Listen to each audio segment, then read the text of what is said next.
कार्यक्रम की इस दूसरे सत्र की शुरुआत करने से पहले वही क्रम में सबसे पहले मैं बुलाना चाहूँगा भारत नवनिर्माण अभियान के राष्ट्रीय अध्यक्ष श्री नीलेश ओझा जी कि वो आएँ और स्थान ग्रहण करें। तालियों के साथ एक बार फिर से। भाई तालियों में कमी मत छोड़ो, ऊर्जा के साथ काम करो, बहुत थोड़ा वक्त बचा है और ये अभियान निश्चित रूप से एक बड़ी लड़ाई इस देश में खींचेगा जो आगे चल के न्यू वर्ल्ड ऑर्डर के खिलाफ खड़ी होगी और भारत को सही मायने में असली आज़ादी दिलवाएगी। तो पूरे जोश और खरोश के साथ आप उपस्थित रहेंगे। और अब मैं बुलाना चाहूँगा अक्षय भाई को कि वो आएँ और मंच पर अपना स्थान ग्रहण करें। अक्षय भाई के लिए भी तालियों से आप बुलाइएगा। समय बहुत कम है क्योंकि अब बचे समय में ही सारी बातें होनी है, युवाओं से बातचीत भी होनी है, उनके भी कमिटमेंट लेने हैं। तो बहुत से ऐसे साथी भी इस सदन में, इस भवन में उपस्थित हैं जिनको अपनी बात रखनी थी और जो कई कई साथियों के साथ आए हैं, जिसमें महाराष्ट्र से चल के आए हैं, तुलजापुर से संजय दादा, संजय सोनामने, 14 साथियों के साथ आए हैं, अशोक भाई आए हैं और बहुत सारे साथी हैं जिनका नाम शायद मैं अभी नहीं ले पाऊँगा। तो उनकी पूरी उपयोगिता और उनकी पूरी भूमिका इस देश के निर्माण में हम लोग समझ रहे हैं, लेकिन समय के अभाव के कारण उनसे माफ़ी चाहते हैं।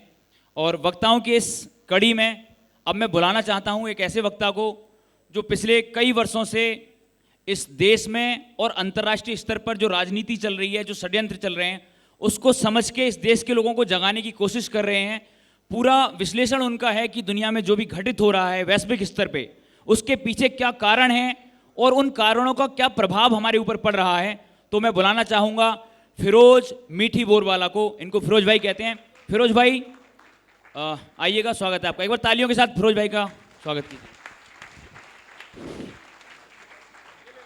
साथी फिरोज ऐसे बॉम्बे से है, करीब करीब 35 साल से सामाजिक काम में जुड़ा हुआ है। गांधी जी, बाबा अंबेडकर, मार्क्स तीनों विचारधारा को अच्छी ढंग से समझते हुए और काम करते हुए सेकुलर मुस्लिम का फेस है। और दूसरी राष्ट्रीय युवा संगठन जो सर्वोदय का यूथ विंग है उसका नेशनल कन्वीनर रहे। युवा भारत जो पूरा देश भर में एक अच्छे संगठन बना, जेपी लोहिया और ये मार्क्सवाद और गांधीवाद जो साथियों को लेकर जो एक संगठन बना था, जिसमें मैं भी नेशनल कन्वीनर रहा, उसमें फिरोज भाई रहे।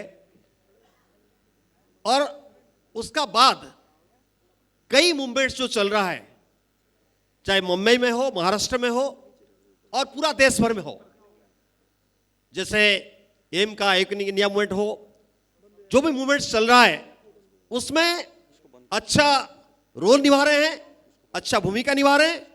और उसका साथ साथ पूरा इंटरनेशनल जो पॉलिटिक्स चल रहा है, इंटरनेशनल जो इकोनॉमिक्स चल रहा है, रिलीजन को लेकर जिस ढंग से कॉन्फ्लिक्ट चल रहा है, उसका मेरे एक अच्छा अंडरस्टैंडिंग है और भूमिका निभा रहे हैं। मुझे लग रहा है कि साथी फिरोज को बात रखना है।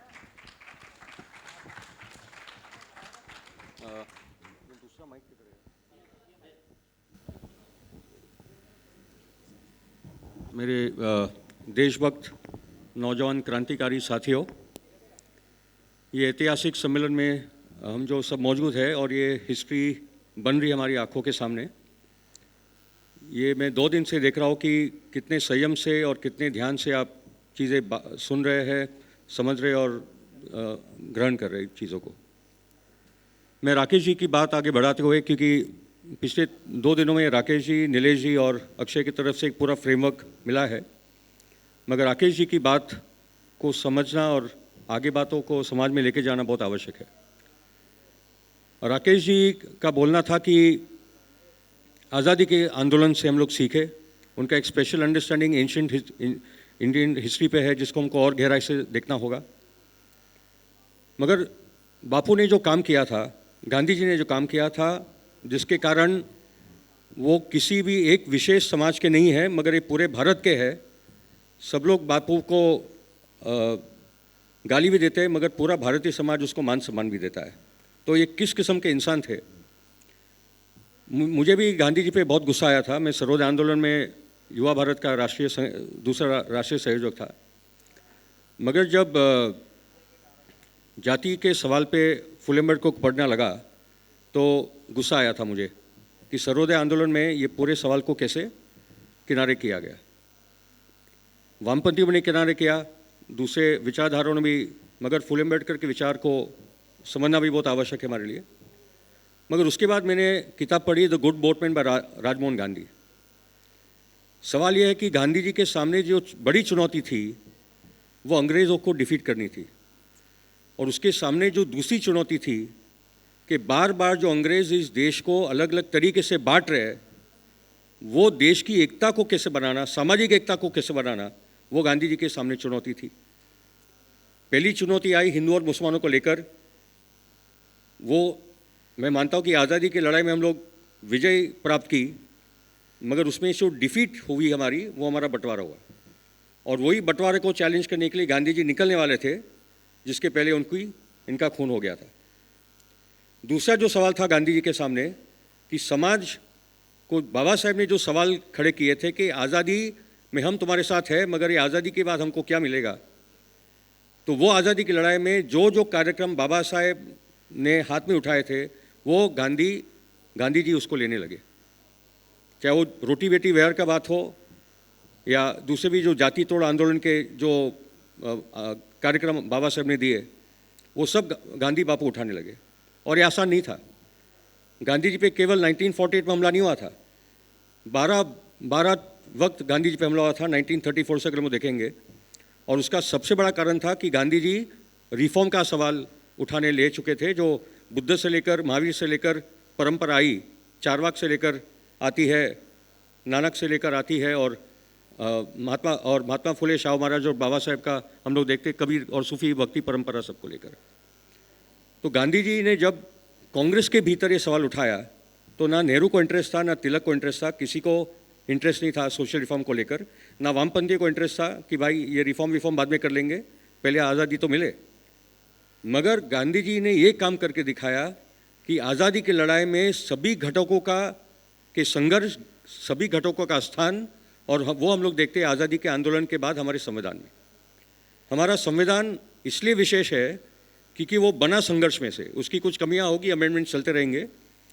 भारत की लोकतंत्र इसलिए विशेष है क्योंकि हमारा आज़ादी के आंदोलन के दौरान हम लोग ने वो डिफ़िकल्ट क्वेश्चंस को एड्रेस किया, जिसमें भारत कैसे बनता। इसलिए गांधी केवल एक ही नेता मैं आज तक जानता हूँ जिन्होंने वैक्सीन का विरोध किया, और किसी नेता का सुना है? गांधी जी केवल एक ही व्यक्ति थे जिन्होंने वो टाइम पे नेचुरोपैथी से लेकर वैक्सीन का विरोध किया था, जो आज हम लोग चल रहे। मगर गांधी जी के प्रयोग हर क्षेत्र में रहे, चाहे वो राजनीतिक क्षेत्र में हो, शिक्षा में हो, खेती में हो, गांधी जी ने वो हर सवाल को छुए थे।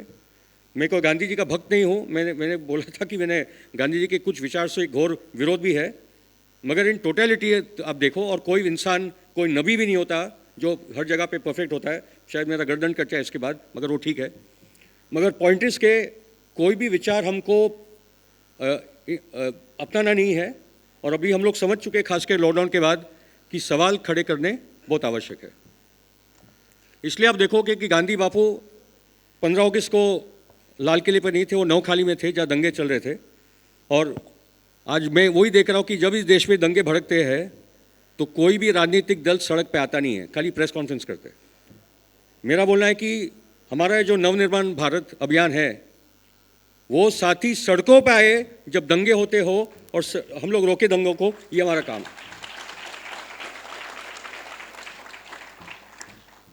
मगर उसी में तरफ आऊँगा कि एक है एकता की बात, मगर वो एकता की बात वो भी नहीं है कि हमारे समाजों में दिक्कत है उसके बारे में हम लोग ना बात करें। और अक्सर हम लोग बात नहीं करते हम लोग के धर्मों के बारे में। हिंदू और मुस्लिम दोस्त साथ में बैठेंगे, खाएंगे पिएंगे, मगर धर्म की बात नहीं करेंगे कि मैं जो बोलूँगा, मेरे दिमाग में जो सवाल है मैं उसको बोलूँगा तो उसको चोट पहुँचेगी। उससे कोई हेल्दी समाज नहीं बनता। आपको खुलकर बात करनी पड़ेगी। एक हमारी हिपोक्रेसी है, हिपोक्रेसी के नाम पे, चाहे वो सेक्सुअल रिलेशंस की बात हो या धर्म हो, ये दोनों इश्यूज है जिस पे हम लोग बातचीत करते नहीं, और जिससे चीज़ें और भी बुरी होती रहती है। अक्सर रमज़ान या उस दौरान हम लोग इंटरफेथ गैदरिंग्स ऑर्गेनाइज करते हैं कि सर्वधर्म संभाव की बात होती है और सभी लोग साथ में बैठो, अपने अपने धर्म के बारे में अच्छी बातें करो। धर्मों में अच्छी बातें हैं मगर धर्मों में बुरी बातें भी है। अगर मेरी जिम्मेदारी है 10 चीज़ें इस्लाम के बारे में अच्छी बात बोलना, तो एटलीस्ट 5 सवाल तो मैं खड़े करूँ इस्लाम के बारे में, जिसके बारे में मुझे शंका है, जिसके बारे में मुझे डाउट्स है। ये मेरी हिम्मत होनी चाहिए, ये हम लोग करते नहीं। इसलिए मैं मुस्लिम रिफॉर्म का भी सवाल पे मैं थोड़ी बातें कर लूँ,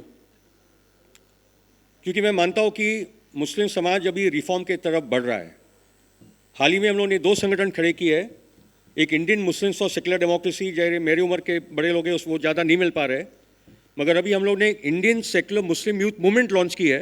अकबर शेख करके एक लड़का है, महाराष्ट्र का लेखक है, मराठी लड़का है, कि मुस्लिम नौजवानों में रिफॉर्म की बात हो, इस्लाम में जो रिफॉर्म के सवाल है, जो जेंडर के सवाल है, दूसरे भी सवाल है, उसको लेकर रिफॉर्म की बात हो। बहुत ही कॉम्प्लेक्स डॉक्यूमेंट है, हमको 2 साल लगे वो डॉक्यूमेंट तैयार करने के लिए, मगर अभी हम लोग समाज में जा रहे डॉक्यूमेंट को लेकर। और आई एम प्लेजेंटली सरप्राइज कि मुस्लिम समाज में से वो लड़कियां लड़के मौजूद है जो उस डॉक्यूमेंट के साथ खड़ी है और जो बोल रही ये प्रॉब्लम्स है, अभी उनको उसको बोलना पड़ेगा।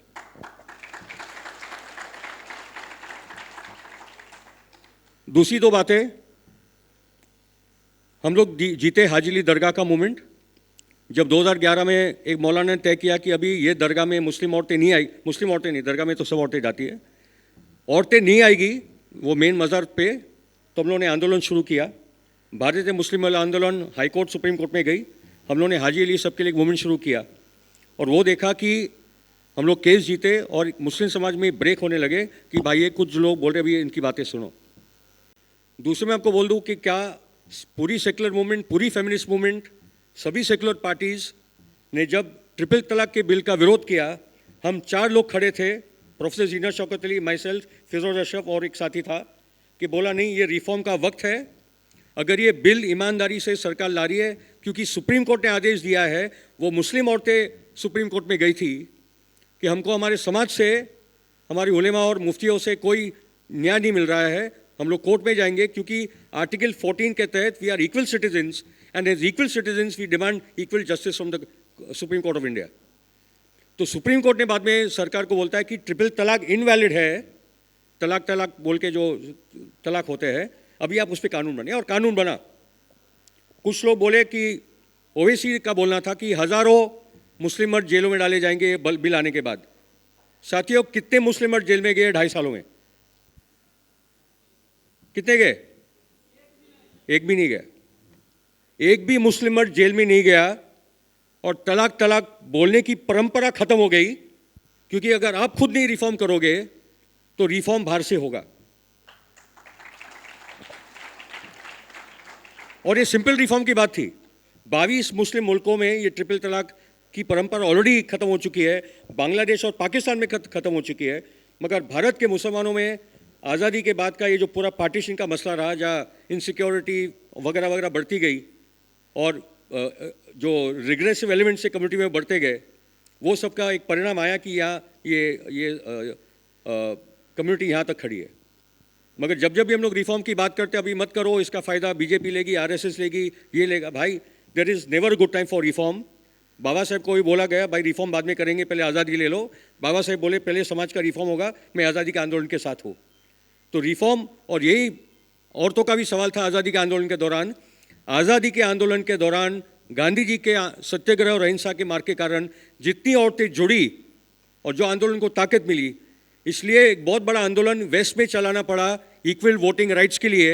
भारत में उसकी ज़रूरत नहीं पड़ी, क्योंकि औरतें ऑलरेडी वो आंदोलन की पार्ट थी, आज़ादी के आंदोलन की पार्ट। तो आज़ादी मिला तो ऑटोमेटिक वोटिंग राइट्स उनको मिल गई थी।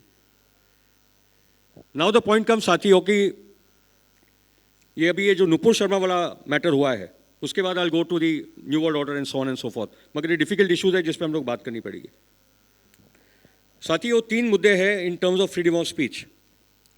2 पे हम लोग अग्री करेंगे, तीसरा वाला बहुत प्रॉब्लमेटिक है। एक है the right to critic, you can critic religion, political parties वगैरह वगैरह, द राइट टू क्रिटिक, मैं उसकी निंदा कर सकता हूँ, उस पर हम लोग सब अग्री करेंगे। सामने वाला भी बोलेगा नहीं, दैट इज़ फाइन। दूसरी जिस पर हम लोग अग्री करेंगे कि आपके स्पीच से नफरत और हिंसा की बात नहीं आनी चाहिए, ठीक है, call to violence, call to hatred, वो नहीं होना चाहिए। तीसरा जो मामला है द राइट टू ऑफेंड, कि मैं मेरी जब बात बोलूँगा तो आपके हृदय को चोट पहुँची है, आप ऐसा मत कृपया बोलिए। ये अगर यही मापदंड है, स्टैंडर्ड है हमारा डायलॉग का, तो इस देश, इस समाज में, दुनिया में आप एक दूसरे से बात ही नहीं कर पाएंगे। क्योंकि मैं कौन सी बात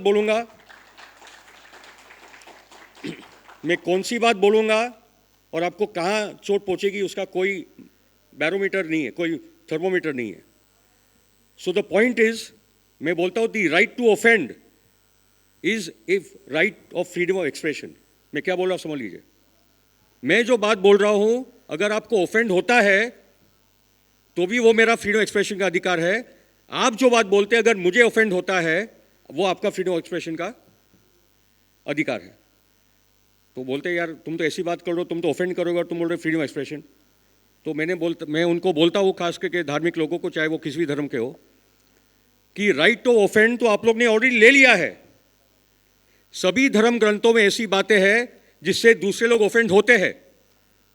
तो मुसलमान बोलते हैं यार कौन सी बात तुम कर, कुरान में कौन सी ऐसी बात है, गीता में कौन सी बात है, महाभारत, रामायण, वेद, उपनिषद, पुराण, ओल्ड टेस्टमेंट। मैं बोला सब जगह है, और सब जगह ये चिंतन से बाहर बात निकली है। बोलता है प्रूफ दो। मैं बोलता हूँ काफिर शब्द है कुरान में, उससे लोगों को बुरा लगता है। बोलता है कि क्यों लगना चाहिए, क्योंकि आप उनको डिसबिलीवर बोल रहे हो, वो अल्लाह में नहीं मानते तो डिसबिलीवर है। तो मैं बोलता भाई सबका अपना धर्म है। पॉइंट इज साथियों, जिस पे मैं आ रहा हूँ, कि भारत में जो हमारे 4 बड़े धर्म हुए, और खास करके हिंदुज़म, जैनिज़्म, बुद्धिज़्म, वो सब में वो स्ट्रगल्स हुए, विचारों का स्ट्रगल होता है। पहले बोला होगा कि वो अंतिम मार्ग है, एक्चुअली भारत में वो कभी अंतिम मार्ग वाली बात आई नहीं। मगर जो एब्राहमिक रिलीजन्स है, इस्लाम, क्रिश्चियनिटी, जुडाइज्म, सब अपने आप को अंतिम सत्य मानते हैं। और जब अंतिम सत्य मानते हैं तो वहाँ से सुप्रीमेसिज्म का प्रॉब्लम आता है, और वहाँ से फैशनिज्म का प्रॉब्लम आता है। Please understand what I am saying. These are very difficult things what I am saying, but अभी ये बोलने का वक्त आ चुका है। इसलिए ये सिर्फ केवल टॉलरेंस का सवाल नहीं है कि मैं मेरे मजहब और तुम तुम्हारे को टॉलरेट कर लो। टॉलरेट क्या होता है? एक कचरे का ढेर होता है, उसको मैं घर के बाहर टॉलरेट करता हूं। Tolerate is a very weak word, it is about mutual respect. मगर म्यूचुअल रिस्पेक्ट के आगे की मैं बात बोलूंगा एक्सेप्टेंस की बात। Acceptance, can Muslims accept as Christians have now? Christianity को 2000 साल लगे ये बोलने के लिए that there is salvation outside the church. 2000 साल लगे, क्योंकि उसके पहले ये बात थी कि जो ईसा में मानता है वो जन्नत जाएगा। ओल्ड टेस्टमेंट उससे भयंकर बात थी। ओल्ड टेस्टमेंट की जो 5 किताबें, उससे ज़्यादा हिंसक किताबें दुनिया में नहीं है, क्योंकि वो जो कंसेप्ट है ओल्ड टेस्टमेंट में, वो एक ट्राइबल गॉड का है, the god of the Jews of the 12 tribes of Israel. Jesus आके वो ट्राइबल गॉड को एक यूनिवर्सल गॉड बना देते। और कुरान में भी वो बात आती है, रब्बुल आलमीन, रब्बुल मुस्लिमीन की बात नहीं होती, god of the universe. But then there are issues with in each of this text. तो 2000 साल लगे क्रिश्चियनिटी को भी आने को कि there is salvation outside the church. इस्लाम को अभी वो वक्त है, मगर अभी से बोलेंगे तो फिर वो बात आएगी।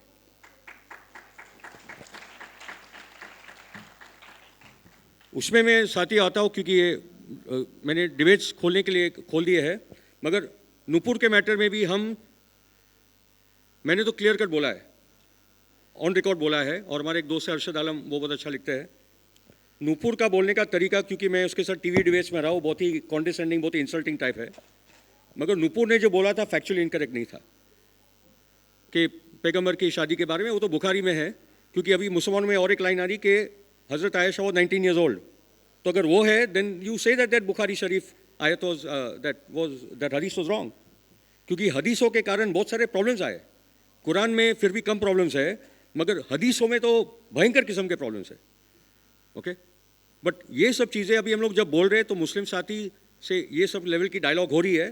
पहले करना मुश्किल था, मगर अभी ये चीज़ें खुल रही है। उसमें नूपुर को लेकर और एक घटना घटी। ये तो जो गर्दन कटी, ये तो कटी, ये जो उदयपुर में हुआ, ये ऐसे ही सैमुअल पैटी का फ्रांस में हुआ था। तब उन्होंने राइट टू ऑफेंड की बात की थी। फ्रांस ने तो पूरा गल्फ कंट्रीज़ को बोला भाड़ में जाओ, हमारे वहाँ तो एक कल्चर है, हम तो सभी धर्मों का करेंगे, तुम्हारा वही करेंगे, ठीक है। मगर यहाँ तो हमारी सरकार ने पता नहीं कितना जल्दी घुटने टेक दिए उनके सामने। It was beyond me. Alright, there should have been a dialogue on that issue. Udaipur में जो हुआ, मगर भिवंडी में भी एक हुआ। एक मुस्लिम लड़का साद अंसारी, 19 साल का लड़का, पढ़ा लिखा लड़का है, वो इंजीनियरिंग कर रहा है, भिवंडी में रहता है। उसने वो बात बोली कि नूपुर ने गलत क्या बात बोली है। उसके घर पे 150 मुसलमानों का मॉब चला गया, उसको पीटा, उसको माफ़ी मांगनी पड़ी। वो बोला अभी तू मुसलमान नहीं, वापस कलमा पढ़। कलमा पढ़कर वो वापस घर गया। अभी उसके फादर ने उसको कहीं भेज दिया है। Not a single Muslim organization raise the voice, not a single Muslim organization. Infact गोदी मीडिया ने भी नहीं उठाया, मुझे वो भी पता नहीं क्यों नहीं किया उन्होंने। मगर नूपुर शर्मा का ये जो कैलाश कन्हैया टेलर जो है, जिसकी गर्दन कटी, सभी मुस्लिम तंजीमों ने बोला कि ये हम लोग ये हेट क्राइम का विरोध करते हैं। साथियों, हेट क्राइम नहीं था, this was a murder for blasphemy. Blasphemy का मतलब है कि you have insulted my religion, you have insulted the Quran, Islam and my prophet, मैं तुम्हारा गर्दन काटूंगा।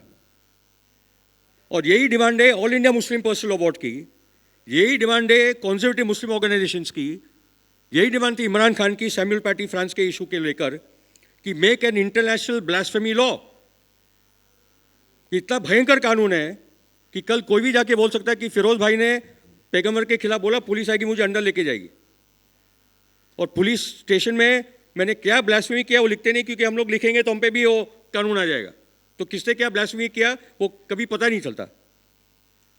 मगर एक सलमान तहसीर मिनिस्टर पाकिस्तान में वो लॉ का विरोध करता है, उसका बॉडीगार्ड उसको मार डालता है।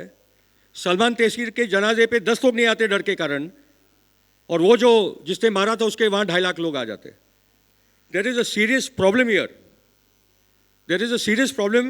और अगर हम लोग अभी नहीं बात करेंगे तो बहुत देर हो जाएगी, वैसे ही बहुत देर हो चुकी है। मगर अभी ये संघर्ष मुस्लिम समाज के अंदर भी हम लोगों ने जारी कर दिया है। और मेरा बोलना है कि उस किस्म के नौजवान, उस किस्म के मुसलमान जो इस विचार के साथ है, they need to be here, उनको आप प्लेटफॉर्म दीजिए, वरना ये लड़ाई अकेले नहीं लड़ पाएंगे, बहुत मुश्किल लड़ाई है। ठीक है, अभी मैं 2 विषयों के सामने कम समय में अपनी बात रखूंगा। एक है आज का भारत जिसमें हम लोग जी रहे हैं। मैं मानता हूं we are in the 1930s 40s Germany, we are living in the Nazi period. Let us be very clear on that. क्योंकि जब सीए का कानून आया तब उन्होंने जो ऑगस्ट क्रांति मैदान में जो कॉल दिया था, पूरे देश भर का कॉल था 19 दिसंबर, जब राम प्रसाद बिस्मिल, रोशन सिंह और अशफाक उल्लाह को शहादत मिली थी 1927 में। इसी किस्म के कानून 1933 के बाद हिटलर बनाते गया और जूस को टारगेट करते करते वो 2वें नंबर पर लाया, और बाद में we know where it went. Today the issue of Muslim genocide is actually being discussed worldwide. और अभी ये जो पूरा सिचुएशन बनाया जा रहा है रोज हमारे मीडिया के माध्यम से, और रोज Nupur Sharma was no fringe, she was the spokesperson of BJP. और उसके उनके प्रयाग से जो वो जो यति नरसिंहानंद वगैरह है जो बोला कि 20 लाख मुसलमानों को मार डालो, उस किस्म के कॉल ओपनली आ रहे हैं और हमारे प्रधानमंत्री उस पर चुप है। आप बाइडेन और ओबामा को कितने भी बोल दो, मगर अगर ऐसी कोई रेस राइट होती है, रेस मर्डर होता है, तो वहाँ प्रधानमंत्री प्रेसिडेंट का तुरंत बोलता है। हमारा प्रधानमंत्री कुछ बोलता नहीं है और वो चलता रहता है। We are in the 1930s 40s Germany, Nazi Germany, which is a fascist state. And what is fascism? Fascism is when corporate power controls state power. When corporate power fuses with state power, that is fascism. और अगर उसके साथ majoritarian धर्म का fascism आता है तो that cocktail is very dangerous, which we seen in Germany. क्योंकि हिटलर का नाजीवाद था, मगर कैथोलिसिज्म का भी एक बड़ा रोल था जूस का जेनोसाइड करने में। Are we approaching that stage?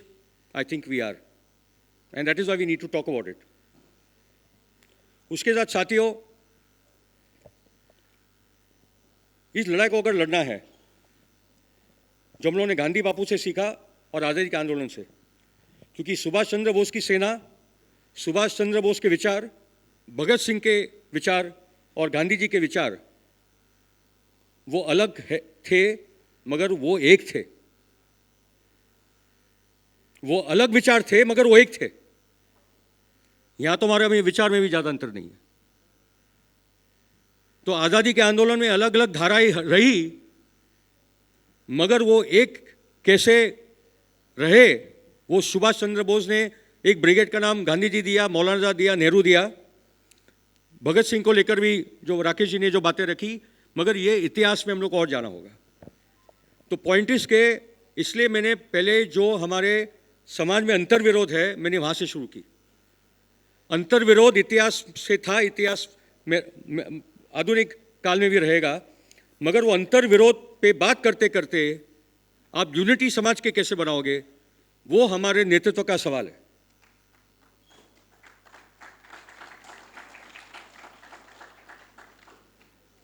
और इसलिए साथियों कि एक गुड न्यूज़ है, एक गुड न्यूज़ ये है कि रशिया वर्सेस नेटो की वॉर, ये यूक्रेन वाली वॉर नहीं है, ये रशिया वर्सेस नेटो के वॉर के बाद एक मल्टीपोलर वर्ल्ड बनती जा रही है, जिसमें डॉलर की हेजेमनी पीछे हट रही है। जिस यूरोपियन और अमेरिकन सिविलाइजेशन ने दुनिया पे पिछले 500 साल से राज किया था, अभी एशिया का राइज हो रहा है, क्योंकि रशिया इज 2/3 एशिया। रशिया को यूरोपियन कंट्री थोड़ी है, 2/3 रशिया तो हमारे वहाँ का है, एशिया का है। और यूरोप, अभी रशिया भी समझ गया है, और उनके जो एक आइडियोलॉग है अलेक्जेंडर डुगिन बोला कि रशिया की बहुत बड़ी गलती रही कि हम लोग हर बार यूरोपियन कल्चर, यूरोपियन परंपरा उसके साथ जेल करने लगे, मगर अभी हम लोग समझ गए वो हमको कभी एक्सेप्ट नहीं करेंगे, क्योंकि यूरोप और अमेरिका का टारगेट रशिया है, चाइना है, इंडिया है। ये 3 बड़े देश बचे हैं जिनको उनको तोड़ना है। यूरोप के जितने देश है एक भाषिक है, तोड़ डाला है सबको भाषा के आधार पर। भारत को भी उर्दू और हिंदी के भाषा पे तोड़ डाला, बांग्लादेश जो टूटा वो टूटना था उनका। मगर ये जो विविधता है वो हमारी ताकत है कि हमारी कमजोरी है, ये हमको तय करना है। अगर ये हमारी कमजोरी है तो आने वाले 20-50 साल में हम लोग को भी तोड़ डालेंगे, मगर हमारी ये ताकत है तो ये ताकत को पहचानो, और ये ताकत को कैसे बचा के रखोगे, उसको कैसे मजबूत करोगे, वो हमारी चैलेंज का सवाल है। Now coming to the Russia NATO matter, पहले बहुत लोग कंफ्यूज हो गए, रशिया ने वॉर कर दिया है। साथियों, ये वॉर 2014 से चल रही है। 2014 जब एक कू हुआ था यूक्रेन में और पोरोशेंको को लाए थे अमेरिकन, और डॉनबास जो एथनिक रशियन पॉपुलेशन है उस पर जो वॉर शुरू हुई, उसके बाद क्राइमिया टोटली गया, क्योंकि 90% Crimea is Russian and Donbas is ethnic Russian. 30 to 40% of Ukraine is Russian speaking actually. 2014 के बाद 14,000 एथनिक रशियंस मारे गए, और फाइनली अभी जब यूक्रेनियन आर्मी डॉनबास पे हमला करने वाली थी, नेटो का पार्ट करने वाली थी और न्यूक्लियर मिसाइल जाने वाले थे यूक्रेन, तब जाके रशिया ने काम किया है। और ये वॉर के बाद इतना क्लियर हो गया है, number 1, American sanctions have not been able to destroy Russia, Russia has become stronger. तालियां साथियों। Second part is more important. दुनिया की 85% कंट्रीज जो एशिया, अफ्रीका, साउथ अमेरिका में है, सबको अमेरिका ने बोला सैंक्शन डालो। वो हम लोग बोले, including the current Modi government, that this is a European war. हमारा क्या लेना देना भाई, तुम्हारा रशिया का मामला है, मैं क्यों तेल ना खरीदूं, और तुम तो तेल गैस ले ही रहे थे। तो ना अफ्रीका झुका, ना एशिया झुका, ना साउथ अमेरिका, ना सेंट्रल अमेरिका झुका, and today the third world is rising again.